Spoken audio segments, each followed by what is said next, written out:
I always believe that in terms of times of crisis and challenges, such as we're experiencing at the moment, that ideas and innovations bubble up more than ever. Agile entrepreneurs see a problem and formulate a solution. But to bring their idea to reality, that will likely need an investor. And that can be a challenge finding one and making a persuasive pitch. I wanted to find out more what an experienced investor will look for. And so I asked Diwaker Singh, a knowledgeable investor in many sectors, especially technology, for some insider tips. Welcome, Diwaker. Thank you very much, Malcolm. Good to see you again. Thank you. Let's get straight into what you would see. What do you personally buy first? The reality of the idea, the product, the management, the money potential, or something else? I think the most important thing is to try and understand what is the problem that the entrepreneur or the founder is really trying to solve. And does that problem really exist?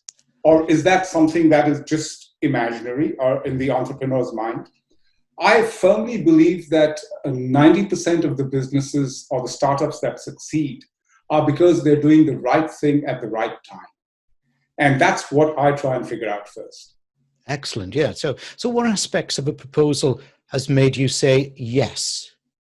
I think there are a few of them. So the first, obviously, is that how clear is the vision and how realistic is the plan? I mean, Malcolm, you'll be surprised at the number of times we see good visions and terrible, execution plans. Mm-hmm. The second is that if by chance the company already has revenues and customers, that is a great support, because then you know that there is a product market fit. And therefore, all you really need to do is to encourage the entrepreneur to do better.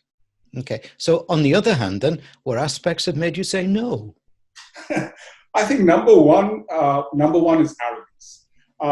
The number of arrogant, entrepreneurs and founders that one come across who have fixed ideas. They refuse to look outside the box. The other type of founder or entrepreneur that we try and keep away from is somebody who's got a great idea, who's got a great vision, but has no idea as to how to achieve this. And of course, the last but not the least is a founder who doesn't have skin in the game. So if the founder doesn't have skin in the game, it's very difficult to convince an entrepreneur to put his skin in the game. Quite right. I totally agree. So do investees have to be good at business management? Not necessarily, but then they should be the kind of people who are willing to bring on the skills that are required to make this happen. Because to expect a business to do well without management skills is, I think, asking for a bit too much. Yeah. So is a fast ROI, return on investment, the most important measure for an investor?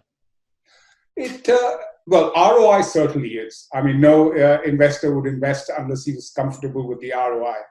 The speed of ROI, I think, depends on the type of investor. If you're a fund or an institutional investor, you're obviously looking for quicker returns because you have a fixed life of your fund. Whereas if you're a family office or a high net worth individual, I think you can be more patient. Yeah, I talked beforehand in my introduction about a persuasive pitch. So what three things should a prospective interviewee do and prepare before a pitch if they want to persuade you? So the one thing that I would like to say to anybody who's making a pitch is that the first 5 minutes of the pitch that's the moment of truth. If in those 5 minutes you have not engaged the investor, it's unlikely that you would be able to engage them. So you need to really have a good story, right? That's very important. The second thing is that I think the investor is looking for a few things, and these need to come out very clearly. The first thing that they're looking for is, what is the problem that you're trying to solve? How are you solving it? Do you have any competitors in the market? If you do, what is your competitive edge? What is your business model? And tell us about your team. So if you can cover these few things in a short, concise presentation, you could be home. But remember, investors don't have patience. So please make sure that you don't have long, lengthy, decks, because nobody's going to read them. Yes, yeah, the 390-page business plan. Absolutely, absolutely. Okay, so what 3 things do you think should be adopted or developed by tomorrow's successful entrepreneur? I think the first, every entrepreneur thinks that their baby is the most beautiful. Everybody thinks their child is the most beautiful. So I think the important thing for all entrepreneurs to be successful is to continuously do a reality check. Because I have seen more businesses die because of denial than any other reason.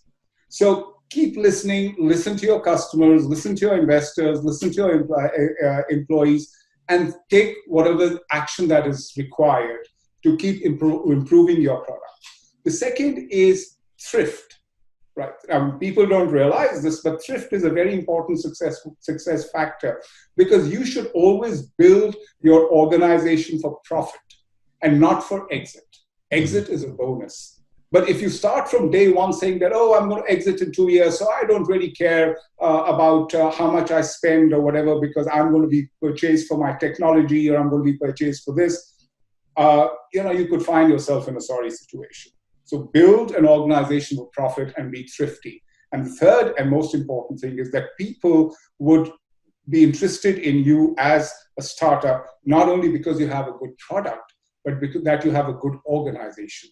So consider things like corporate governance, best practices, and build a good company, build a good organization, not just a good product. Excellent. Diwaker Singh, I really appreciate those very insightful insights that you've just given us. Thank you very much indeed. Thank you very much, Malcolm.